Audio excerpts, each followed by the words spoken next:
Hello दोस्तों, welcome to my channel Anam Logic. दोस्तों तो आज मैं ना 6 का जादू आपको बताऊंगा और ये किसी ने मुझे ना भेजा है कि भाई ये आप है ना समझ के लोगों तक पहुंचा दीजिए करके। ठीक है। तो मेरे को बहुत ज़्यादा इंटरेस्टिंग लगा ये चीज़ कि भाई ये 6 का मल्टीप्लाई कुछ इस तरीके से भी होता है। उसने ऐसा लिख के भेजा है कि अगर आप किसी भी इवन नंबर से 6 को मल्टीप्लाई करते हैं तो आपको उसका आंसर वही लास्ट डिजिट इवन नंबर आएगा और फर्स्ट डिजिट का जो नंबर है वो उसका हाफ होगा। तो पहले तो मैंने 2-3 बार पढ़ा तो मुझे समझ में नहीं आया।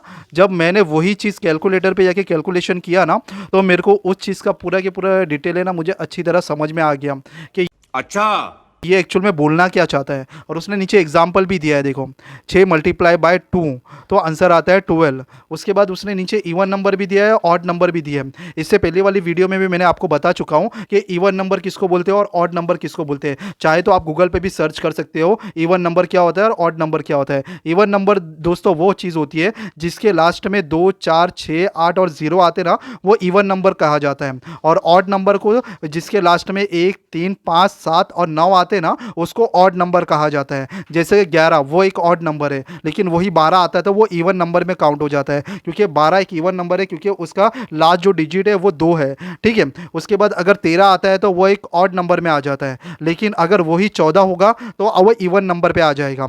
ठीक है। तो दोस्तों अभी मुझे समझ में आ गया होगा इवन नंबर और ऑड नंबर में क्या फ़र्क होता है। समझ गया।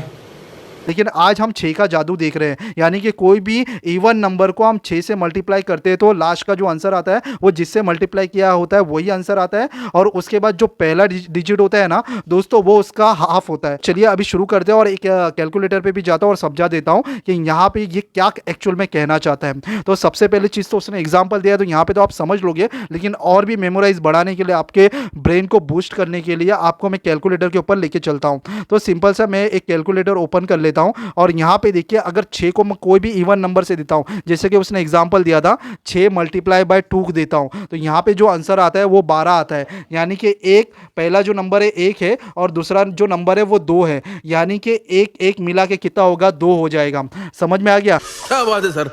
यानी कि 6 को मैंने एक इवन नंबर यानी कि 2 से मल्टीप्लाई किया, यानी कि उसका जो पहला अदद है वो उसका हाफ होगा, यानी कि 1 और 1 कितना होगा, 2 होगा। चलो इसी तरीके से हम 6 को क्या करेंगे, यहाँ पे मैं अभी एग्जांपल के तौर पर 6 को हम 4 से मल्टीप्लाई करते हैं। तो आप देख रहे हो कि 6 चौक 24 होता है और 24 स्टार्टिंग का जो 2 है, 2 और 2 मिला के 4 होता है और लास्ट का जो अदद है वो भी 4 ही आ रहा है, यानी 4 से हमने मल्टीप्लाई किया और इसमें लास्ट का जो डिजिट है वो भी 4 आ रहा है और पहला जो डिजिट है वो उसका हाफ आ रहा है। देख रहे हो, यानी कि 4 का जो हाफ है वो है 2 है, 2 और 2 मिला के 4 होते हैं। क्या बात है सर, क्या बात है। ठीक है, अब समझ में आ रही है वो क्या कहना चाहता था। उसके बाद 6 को अगर हम एक और इवन नंबर से देंगे, जब समझ लिए 6 से ही दे देते हम, 6 छंग 36, तो आप समझ रहे हो कि 3 और 3 मिला के 6 होते हैं और लास्ट का जो डिजिट है वो भी 6 आ रहा है, यानी कि जिससे हमने मल्टीप्लाई किया वो डिजिट तो आएगा आएगा, लेकिन उसका पहला वाला जो वर्ड है ना वो इसका हाफ होगा, यानी कि 6 का हाफ कितना होता है, 3 होता है।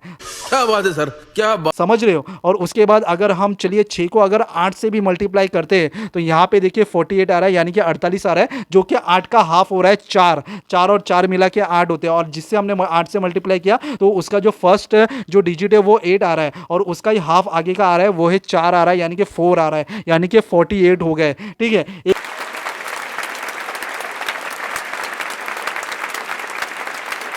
एक और इवन नंबर से अगर हम देते तो 6 यहाँ पे हम क्या करेंगे, मल्टीप्लाई बाय 0 कर देते हैं तो आंसर इसका 0 ही आएगा। ठीक है। तो दोस्तों इस तरीके से आप क्या कर सकते हो, 6 का जादू किसको भी बता सकते हो और ये बोल सकते हो कि भाई 6 से अगर तू कोई भी इवन नंबर से मल्टीप्लाई करेगा तो पहली बात तो उसका लास्ट डिजिट वही आएगा जो कि जिससे तूने मल्टीप्लाई किया है। ठीक है। और उसके बाद दूसरा एक इंटरेस्टिंग चीज़ ये है कि जो भी आंसर आएगा ना तो उसका जो पहला नंबर होगा ना वो जो सेकेंड जो नंबर है ना, सेकेंड डिजिट का क्या होगा, हाफ होगा। क्या बात है सर, क्या बात है सर, क्या बात, ये बात है। तो दोस्तों मुझे उम्मीद है कि आप ये लॉजिक जो है ना वो समझ गए होंगे कि मज़ा आया।